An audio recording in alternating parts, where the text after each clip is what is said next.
जिस तरह से वजूद और अदम एक जगह जमा नहीं हो सकते, जिस तरह से हक और बातिल एक जगह पे इकट्ठे नहीं हो सकते, जिस तरह से अच्छाई और बुराई एक जगह जमा नहीं हो सकती, बिल्कुल उसी तरह से अमेरिका और ईरान ये दोनों एक जगह इकट्ठे नहीं हो सकते। उसकी वजह यह है कि अमेरिका शर्र महज है और ईरान खैर महज है। मतलब यह है कि एक तरफ शैतानी निजाम है जो कि अमेरिका और इजराइल है, और दूसरी तरफ इस्लामी निजाम है।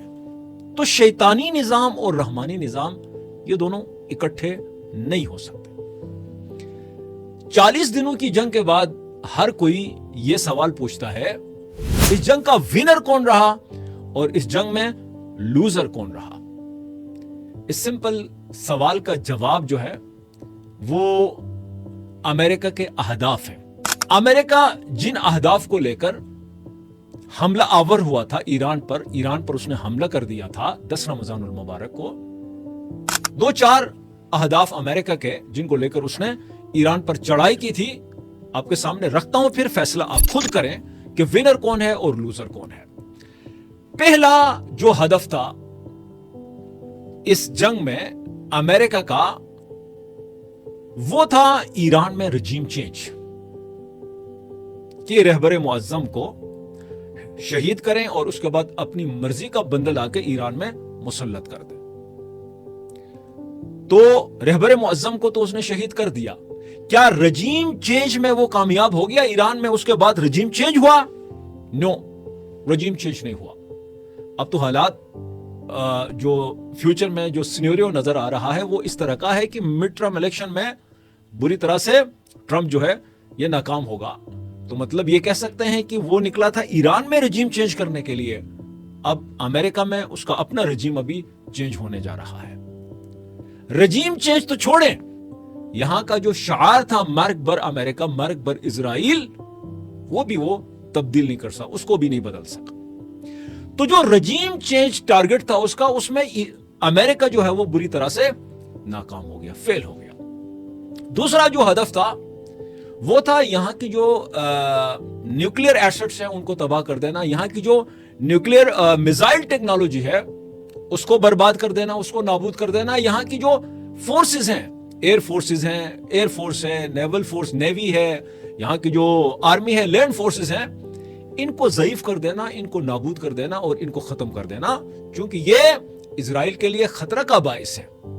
तो अब 45 दिन गुजरने के बाद दुनिया को मालूम हो गया कि ना इनकी मिसाइल टेक्नोलॉजी को कोई नुकसान हुआ है, ना ही इनके न्यूक्लियर जो एसेट्स हैं उन्हें कोई नुकसान पहुंचा है। तो ये जो दूसरा टारगेट था अमेरिका का, तो उसमें भी वो बुरी तरह से नाकाम हो चुका है। इसी तरह से एक और लेम एक्सक्यूज जिसको इश्यू बनाकर उसने ये जो अभी 40 रोजा जंग हुई, लास्ट वीक में इस्फहान पर जो उसने हमला कर दिया कि वहां से उसने जो अफसुदा शुदा यूरेनियम है उसको चुराना है, उठाना है उसको। तो दुनिया ने देख लिया कि जो कमांडोज उसने उतारे थे इस्फहान में, कि सिपाह पासदारान इनकलाब इस्लामी ने उसका क्या हाल कर दिया। तो इस टारगेट में भी जो उसका तीसरा टारगेट था, इसमें भी, इस हदफ में भी अमेरिका बुरी तरह से जो है वो नाकाम हो गया। अब असल जो बिहाइंड द सीन असल जो टारगेट था अमेरिका का, वो था तजिया, ईरान के टुकड़े टुकड़े कर देना, छोटे छोटे सूबों में, छोटी छोटी ममलिकतों में इसको तब्दील करना, इन्हें डिवाइड करना और उसके ऊपर फिर रूल करना। तो ये असल में अपना जो कब्जा है ईरान की सरजमीन के ऊपर, उस कब्जे के लिए कोशिश करना, और उसने कोशिश की, आया यहां पे, लेकिन ईरान जो इतनी बड़ी सरजमीन, इतना बड़ा रकबा है, उसके ऊपर कब्जा तो छोड़े, एक मुश्त जमीन पर भी, यानी मुट्ठी भर मट्टी पर भी वो अपना कब्जा नहीं जमा सका। आया था रजीम चेंज करने के लिए, इस्लामी निजाम को तहस नहस करने के लिए, यहां की जो पावर्स हैं उनको नाबूद करने के लिए, बर्बाद करने के लिए।